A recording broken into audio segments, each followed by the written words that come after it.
Okay, the last video cut off, but we were on number 3. I'm just gonna read it again. It says Sarah has $200 to spend. She buys a chair for X dollars and pays 6% sales tax. She has Y dollars left. What equation models the situation? Okay, so I'm gonna start off with Y equals because that's how many dollars she has left. Okay, the only answer choice that doesn't have Y equals is this last one, D, so we can X that out. Okay, so this is the money she has left. She started with $200. Okay, so we have 200.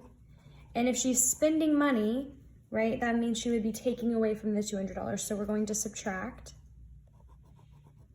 And then it says she bought a chair for X dollars and paid 6% sales tax. So if we don't know how much the chair costs, right, so that's the X part, but we do know that she paid a 6% sales tax on it. So we would need to multiply our X amount by 1.06 because that will be adding our sales tax to how much she pays for the chair. When you have a percentage of 6%, remember we move our decimal place over 2 times, that gives us our 0.06, right? But she's paying that plus the full amount of the chair. That's why we put the 1.06. It's like she's paying 106% of however much the chair costs. So the only equation that matches this exactly is B, Y equals 200 minus 1.06, X equals Y. So they just flipped around where they had their Y in the equation, which is totally fine.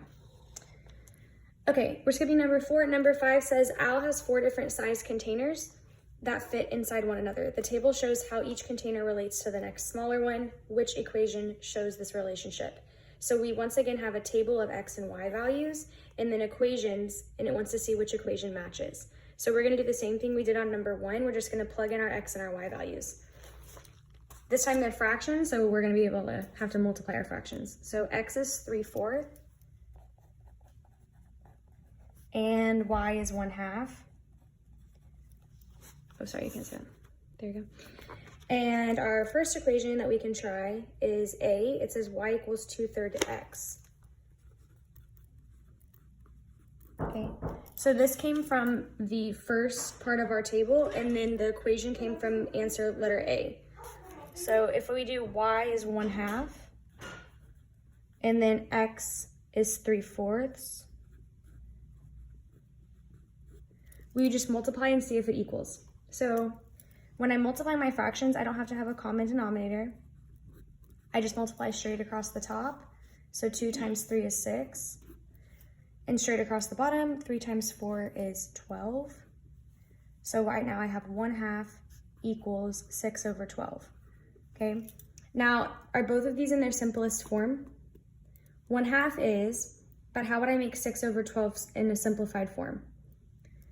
Right, I could divide each number by what? 6. 6 divided by 6 is 1. 12 divided by 6 is 2.